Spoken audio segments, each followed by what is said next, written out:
Hey there, it's Stephen Dubner. We heard from a lot of listeners who really liked our most recent episode, which was called What It's Like to Be Middle-Aged in the Middle Ages. So I figured you might want a little bit more medieval programming. Here is a bonus episode. It's an updated version of an episode we first published in 2013. It's called What Do Medieval Nuns and Bo Jackson Have in Common? The answer is probably not what you think. As always, thanks for listening.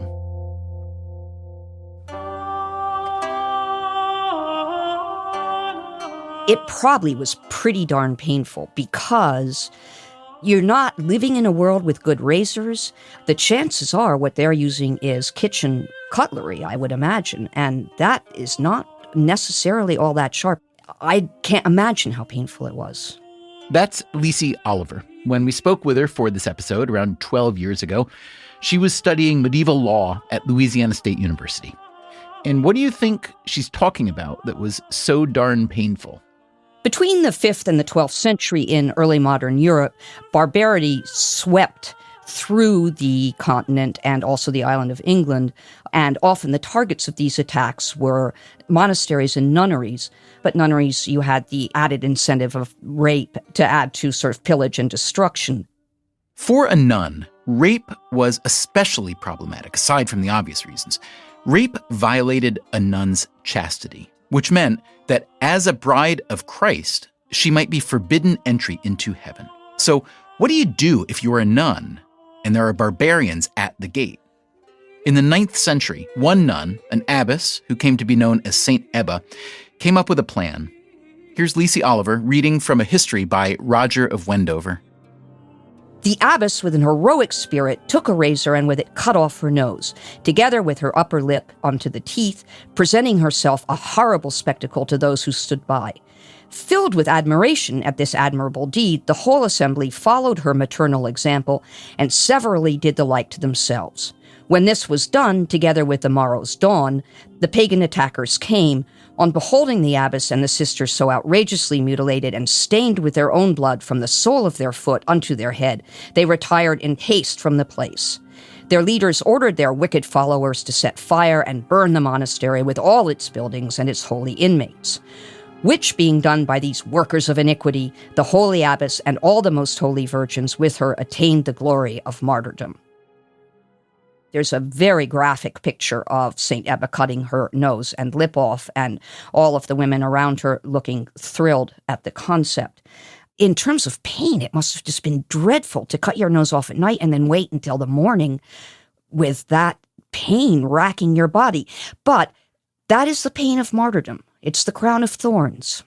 I know it's hard to transpose oneself to a different time and place, but if you could put yourself back in a nunnery, do you think you would have followed suit and gone ahead and cut off your own nose to spite your face? Probably. Why? I think that there is a wave of hysteria that follows that kind of action where I don't think I would have been number 2, but I probably would have been number 20. I mean, it's the happening thing, man. We're all cutting our noses off, right? Now, why are we telling you this grisly tale? Because the theme of today's show is spite, as in cutting off your nose to spite your face. Scholars aren't certain, but this phrase quite likely originates with the practice of medieval nuns like St. Ebba, women who mutilated themselves in an attempt to preserve their chastity. Now, economics is all about trade-offs. Everything has a cost and a benefit. What do you make of the nuns' trade-off? Was it worth it?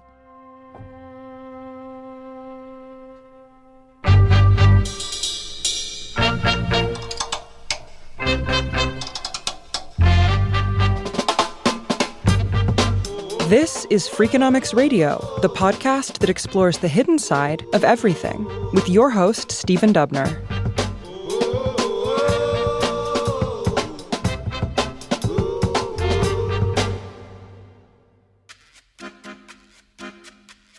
Today's show is about spite. We're going to look at why people sometimes try to hurt others, even when it's very costly to themselves. It struck me that spite is in some ways an economic concept, so I called up the economist I know best, Steve Levitt. He's my Freakonomics friend and co-author and host of the podcast People I Mostly Admire. So when I think about spite as an economist, the way I would think of spite is that it is the response of an individual who has been wronged in some way by another, who then is willing in the future to pay a large cost in order to punish the person who wronged him in the first place. So in a strange sense, it's not a very economic concept because in general, we don't think that people are going to be overly willing to pay a lot of costs themselves to punish other people. Yeah, I think what you described is more revenge than spite, though. All right, so maybe I don't even know what spite is. What is spite?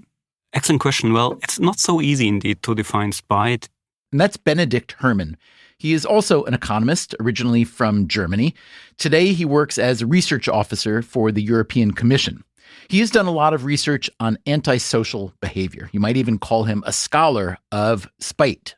Let's have an easy start here and define spite as a behavior where an individual is ready to harm him or herself at own cost, to harm somebody else, without creating anything good for a third party, for anyone outside. Because you could sometimes be nasty to somebody just because he or she has misbehaved, and you would like to do it in a kind of educational way, which then I would not call spite. Because it's not costing you anything. No, if I'm punishing somebody who has misbehaved to a community, to our group, if I punish him or her at own cost, it could look like spite, but it's not spite because it's an educational momentum. You try to get somebody who has done something bad to behave better in the future. So it's a kind of moralistic way of punishing, a moralistic way of being aggressive. And so it's not the kind of spite I'm after. I'm after the kind of spite or kind of behavior where somebody would harm others for no reason, for no moral reason, apart from something that might satisfy him or herself only.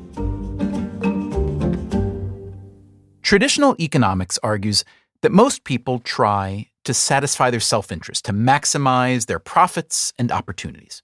Economists have a name for this model of self-interest, homo economicus. But within that framework, spite is a bit puzzling. Why would someone pay outsized costs for no benefit other than to hurt someone else? Well, Benedikt Herrmann thinks that the idea of homo economicus is a bit archaic. He prefers a different term. Homo rivalis, yes, indeed. Homo rivalis, meaning that humans are driven at our core by competition rather than simple self-interest. Homo economicus wants to get as much as possible for himself. Homo rivalis just wants to make sure he gets more than the other guy. In other words, as much as we like to think that we are absolute animals, we are, in fact, relative animals. Now, we know this in part through the experimental games that economists like to play. One of the classics is called the ultimatum game. Here's Steve Levitt again. So the ultimatum game is a little experimental game that the behavioral economists have developed, in which two players come into the lab and they're completely anonymous. They'll never meet each other. It's a one-shot game. And one player is given, say, $10, and they're allowed to divide that $10 however they'd like between themselves and the other player. That other player is then informed about the way in which the division has occurred and is given a choice.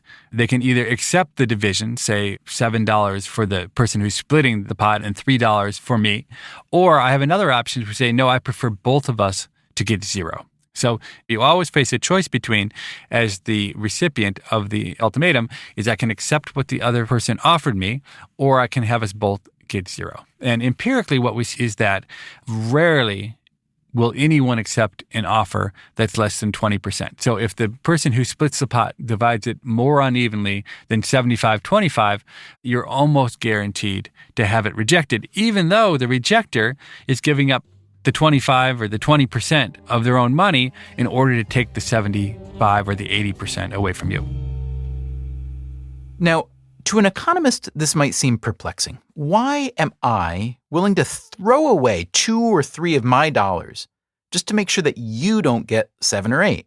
Well, maybe it's because I feel you've wronged me by splitting the pot so unevenly. But remember what Benedikt Herrmann said earlier about spite. True spite, as he sees it, is not motivated by a desire to punish someone's bad behavior. So he wanted to see how people behave absent such a moral incentive. He and a colleague came up with an experiment. So let me quickly try to explain here on the radio how this experiment works. So you would be invited to our experiment like many other students. You don't know each other. You come to our lab inside. You have to sit behind computers. You are requested not to talk with anyone during the whole experiment. So you're paired with another player, but you don't see that person. You each get $10, and then you're given an option.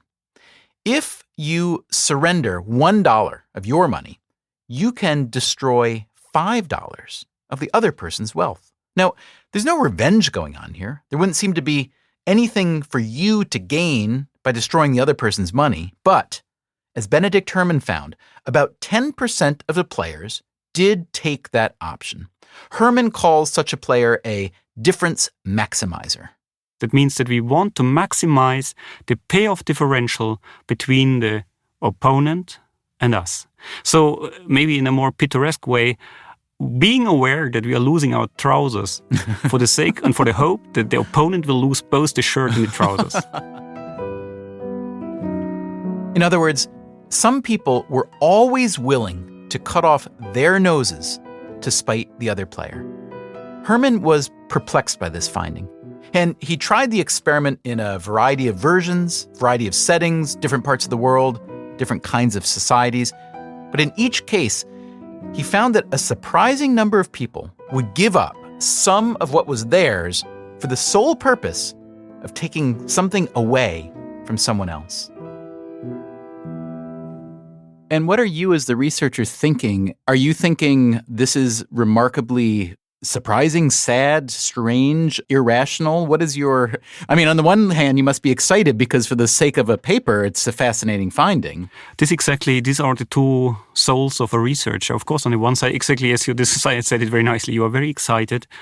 But on the other side, of course, you start thinking, oh my God, who the heck are we the humans?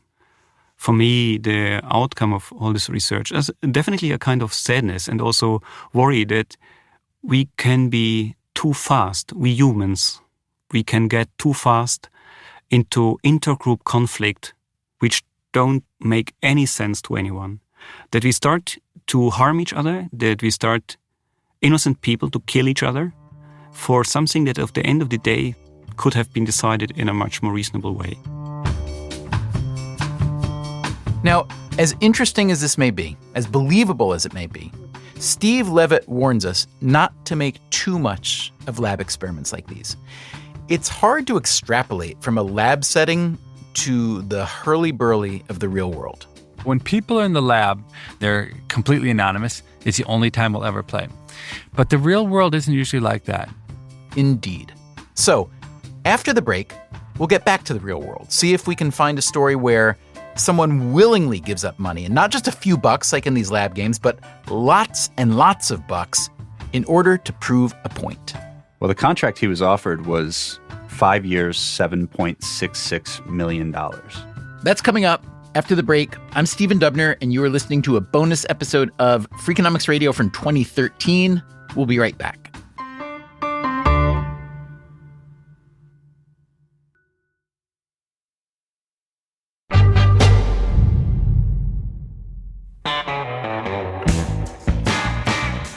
Dave O'Connor is a longtime TV and film producer who's now president of Time Studios. Years ago, he executive produced a documentary film for ESPN called You Don't Know Bo. Bo as in Bo Jackson. Hey. He's remarkable, and look at that one. Bo Jackson says hello. He's just so quick. Look at that burst. Bo Jackson back, leaps, and he makes the catch. Nobody catches Bo. The answer is no. Bo has another. Bo won the charge. Bo is there. Bo knows exactly what he's doing. Spider-Man. Bo was probably the single greatest athlete of his generation. Two-sport star, football and baseball, and was just a transformative athlete. And he just physically, there's something about his presence that feels different than normal human beings. Is it a bird? Is it a plane? It's Super Bowl. In the spring of 1986, Bo Jackson was playing his senior year of college baseball at Auburn. He showed signs of being a very highly valued Major League Baseball player. I'm tearing the cover off the ball. I'm batting over 400. Oh, I don't know how many home runs I was sitting on then. That's Jackson himself from the film. Now, he had just completed his senior season of college football, which had gone even better. Dave O'Connor again. Football, his senior year, is one of the all-time great seasons of a running back in college football. He rushes for nearly 1,800 yards. He wins the Heisman Trophy and basically enshrines himself as a legend of college football. Sort of the common wisdom was that Bo will be the number 1 draft pick in football. He will probably not play baseball at all. And if he does, somebody should pick him in the 20th round or 30th round on a flyer just in case. Right. You don't want to waste a pick on a guy who's going to be playing football. Right. So while finishing up his college baseball career, Jackson starts getting courted by NFL teams. The football draft happens before the baseball draft. The number 1 overall NFL pick is held by the Tampa Bay Buccaneers, who are owned by a man named Hugh Culverhouse. The Bucs have made it clear that they want Bo Jackson. I was all gung-ho, and I had taken a few trips to visit some teams my senior year. I got the okay to go visit Tampa Bay. Hugh Culverhouse sent his jet to Columbus Airport, drove over, got on the jet, went to Tampa Bay for my visit. It was almost like a college visit when you're a high school senior and you're going to visit a college, and they get some of the players to show you around town, to show you the night spots, take you to a nice restaurant, and entertain you. About 4 or 5 days later, I'm back at Auburn getting ready for my baseball game. And I walked out on the field. I have to walk from the athletic department across the parking lot, across the street to the baseball field. And as I get to the gate to come around the dugout, Coach Baird approaches me. He said, "Bo, can I talk to you for a second?" I said, "Sure, Coach." He said, "Let's go over behind the dugout. Let's go sit and talk." So we go behind the dugout. And I'm thinking that he's going to tell me, hey, some big league team wants to sign me. And he said, "Did you take a trip last week on Hugh Culverhouse's jet to go down to visit Tampa?" I said, "Yes," and the folks checked and said that it was okay. They checked with the NCAA and said that it was okay to do that. He said, "Well, Bo, somebody didn't check, and the NCAA has declared you ineligible for any more college sports, so you can't play baseball no more." And I sit there on that ground and I cried like a baby. I cried like a baby.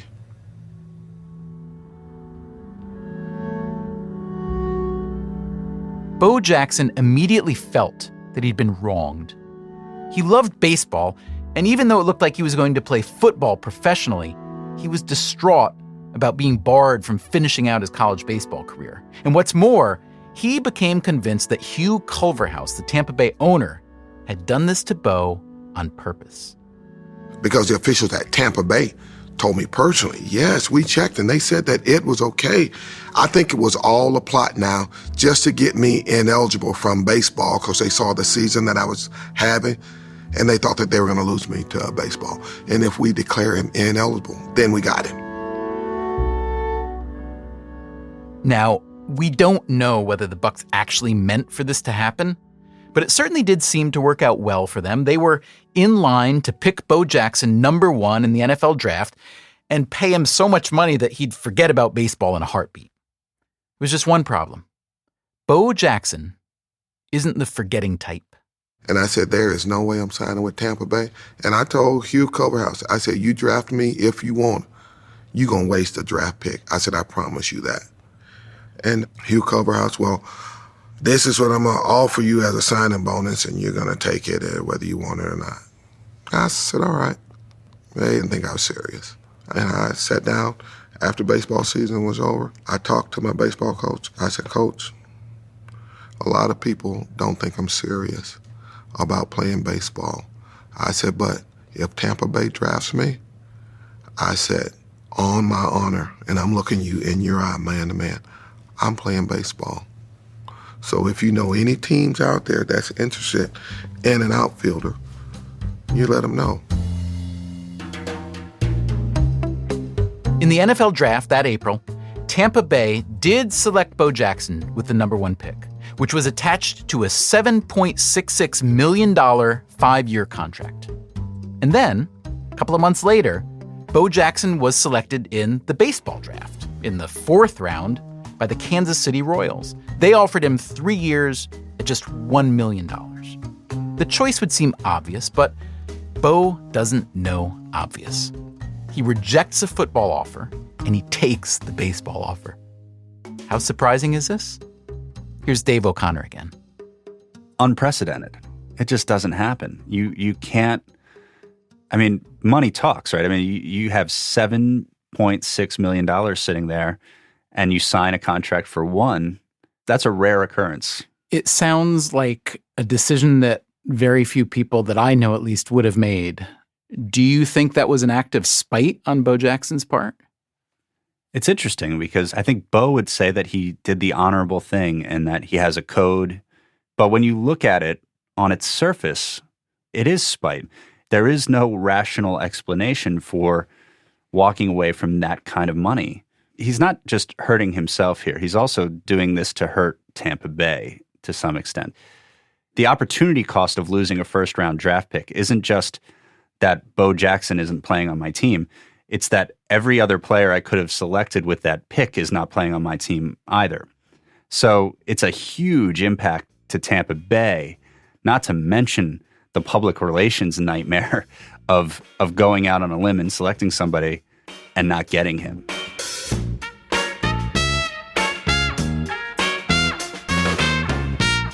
So Jackson does sign with the Royals. He starts the year in the minor leagues, but by the end of the season, he makes a major league team. He's on track for a nice baseball career, and then the next year, he becomes eligible to re-enter football. Now, will he play? Nobody knows. But the Los Angeles Raiders draft him in the 7th round. He signs, and suddenly, he's playing 2 professional sports. At the end of the baseball season, he jumps straight into football, and he became a star in both. He also becomes a household name, in part because of his athletic feats, and in part because he was the star of one of the most beguiling ad campaigns in history, Bo Knows for Nike. Bo knows baseball. Bo knows football. Bo knows basketball, too. Bo could surf. Bo could rollerblade. Bo could not play ice hockey. That was the one thing that they couldn't agree to let him actually be able to do. Gretzky shakes his head and says, No. But pretty much everything else. Volleyball, tennis, running, lifting weights, aerobics, all kinds of stuff. Bo, you don't know diddly. All right, so we agree that Bo Jackson's athletic career turned out pretty well, remarkable on some dimensions, but overall not one of the greatest ever because it wasn't long enough, perhaps. We agree that because he was such an unusual athlete in 2 sports, he became this icon and the focus of a remarkable and probably quite remunerative ad campaign, right? We agree on this so far? Yes. Do we therefore agree that had this catastrophe not happened with him, with getting drafted for the NFL by a team that out of spite or something like spite he turned down, that if that had not happened, that all the rest may not have happened? Yeah, I think that's a plausible argument to make because he probably, had he signed that deal with Tampa Bay, if he doesn't get injured, he probably becomes one of the best running backs in NFL history. But that's probably it. I mean, honestly, my takeaway lesson here is spite pays. Yeah, you would say, I mean, if you take a look at where he ends up, spite certainly paid in his case. So here's a question worth thinking about. If spite indeed exists, is it something that we humans have always carried around in our genetic code, or do we pick it up along the way? We are constantly wrestling with our conscience and with a tendency to deviate from social norms in a risky way and to do wrong, to be selfish. That's coming up after the break. I'm Stephen Dubner, and this is Freakonomics Radio.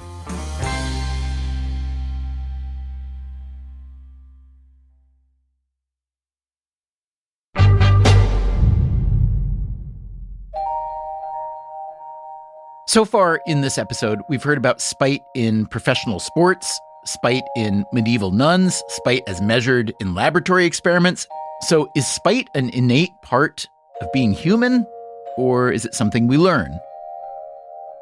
We're a very biological organism, and we've inherited an awful lot. In fact, most of the basic emotions that guide us from our animal and Paleolithic early human past. That is E.O. Wilson. He's a renowned biologist and author. And that's Catherine Wells. She produced this episode, and she interviewed E.O. Wilson for us back in 2013. I called him up because I wanted to know where all of this self-destructive spite comes from. You know, is this a common behavior throughout nature, or are we unusual in it? And I have to say that I just assumed that we would be the meanest creatures in existence, given everything we've heard today. But Wilson said that wasn't true. Oh, no, we only moderately mean. Now, E.O. Wilson has done a lot of thinking about the origins of human behavior, and he thinks the nastiness that we see in animals might give us a clue to why we act the way we do. There's a case that comes quickly to mind, for example, of a kind of spider in which the mother has a brood of spiderlings, and when they're born, she sits down and lets the little spiderlings eat her. There are a couple of cases in the ants where the workers have a huge gland of poisonous material containing it, and when they get into a tough fight, they are able to contract their abdomens and explode their abdomens so that sticky poison covers the enemy. It can disable several enemies doing that by giving its life. The list of this kind of behavior goes on and on. I mean, things that you really don't want to think about too much before you go to sleep. You might have nightmares. But here's the story about spite. If we define spite as doing harm to someone else at the cost of harm to yourself, and that involves a surrender of some advantage or emotional reward on your part. You give it up in order to hurt somebody else. That might not exist. In nature. It's very difficult to find any case in the great encyclopedia of animal aggression where it doesn't give some advantage to the individual doing the aggression.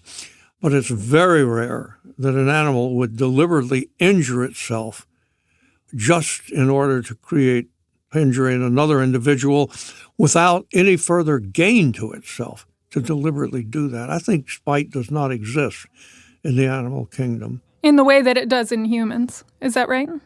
Well, let's take humans. When a person injures himself or herself, say in reputation, in diminishing wealth, causing their own early death, whatever it is, in order to harm another person, you would say, oh, that's spite. That's got to be spite.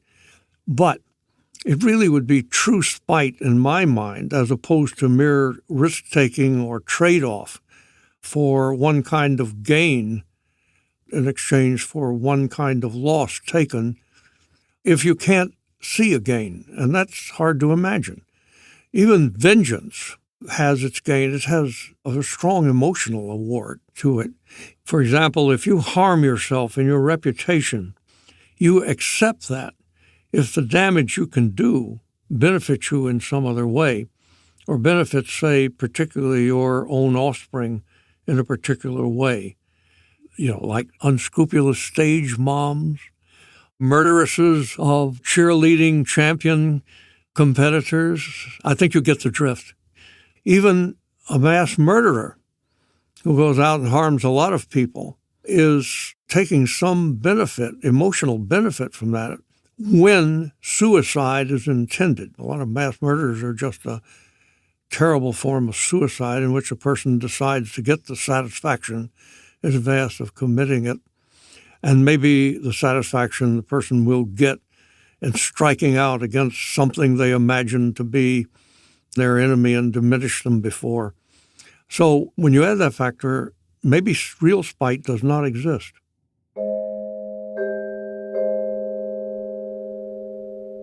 So I don't know whether this is a relief or not.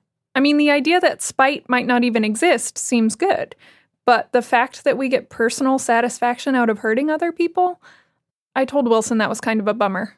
That just shows you're not a psychopath. I'm a total wuss. But here's the upside.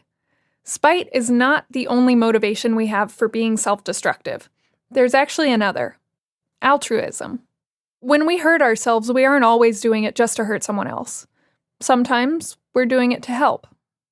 One of the things that makes us human is our internally conflicted nature, confliction, our ambivalence to our own selves. We are constantly wrestling with our conscience and with a tendency to deviate from social norms in a risky way and to do wrong, to be selfish. The contest within us between doing the moral thing, even the heroic thing on one side, and doing the selfish, perhaps even criminal thing on the other side, that contest is what gives us such a continuously conflicted nature. If we became completely altruistic, then we would be like ants. If we went to the opposite extreme and had complete lack of constraint and it was complete individualism, then we would have chaos. We would not have order. The group would dissolve. So we have to be in the middle. This appears to be the human condition. It's funny listening to him talk about that. That's Steve Levitt again. He took a class with Wilson when he, Levitt, was an undergrad at Harvard. He's very fond of the way Wilson thinks. There could be no two disciplines closer than evolutionary biology and economics. And they study different questions and they use different methods. But the way that evolutionary biologists think is exactly like the way that economists think. Both are very much a model of behavior, of individual behavior, and individual behavior that's motivated by costs and benefits. The other thing is that at its heart, both economics and evolutionary biology strive for simplicity. That the simplest story, which can explain a set of facts, is the one that we gravitate to, as opposed to other disciplines. History is all about complexity. Literature is all about complexity. Even sociology, I think, at heart is about complexity. But economics is about simplicity. Like E.O. Wilson, Levitt thinks that spite, true spite, may not really exist. Because that would mean that I hurt you even though I get nothing for it. Nothing. And while it may seem that I get nothing, I probably get something. What I would say about spite, I would say this. To know that an act is spite, you have to be inside the head of the perpetrator. Because the idea of spite is that it's being done without benefit. But it's interesting because one of the first premises of economics is you can never really know what other people are thinking and why they're doing what they're doing. Instead, we focus on what they do. And so consequently, my view is forget about what's going on inside of other people's heads. You'll probably never know what it is, and focus on what they're actually doing. Do you see altruism as sort of the flip side of the coin to spite and therefore not quite real? Altruism is exactly the flip side of spite in the sense that there are acts which very well could be altruistic, but equally could be done in a perfectly self-interested way. Both make you feel really good, and it feels good to help other people sometimes, and it feels so good to punish other people who've wronged you. So I think they're both actually completely consistent with the idea of people doing the best they can.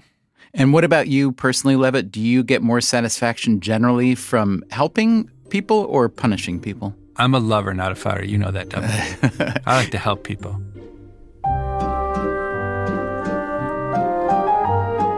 I'd like to thank Steve Levitt and everyone else for helping us think about spite today. I'm sorry to say that Lisi Oliver died in 2015 at age 63, and E.O. Wilson died in 2021 at 92. We will be back soon with a new episode. Until then, take care of yourself. And if you can, someone else too. Freakonomics Radio is produced by Stitcher and Renbud Radio. This episode was originally produced by Catherine Wells and was updated by Dalvin Abuaji. It was mixed by Jasmine Klinger. The Freakonomics Radio Network staff also includes Alina Kuhlman, Augusta Chapman, Eleanor Osborne, Ellen Frankman, Elsa Hernandez, Gabriel Roth, Greg Rippin, Jeremy Johnston, Morgan Levy, Sarah Lilly, Teo Jacobs, and Zach Lipinski. You can find our entire archive on any podcast app or at Freakonomics.com, where we also publish transcripts and show notes. Our theme song is Mr. Fortune by the Hitchhikers. Our composer is Luis Guerra. As always, thank you for listening.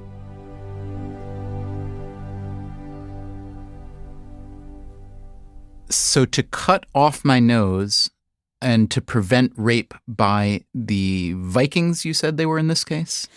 No, in this case, they're Saracens. I have Viking examples I can give you. I bet you do.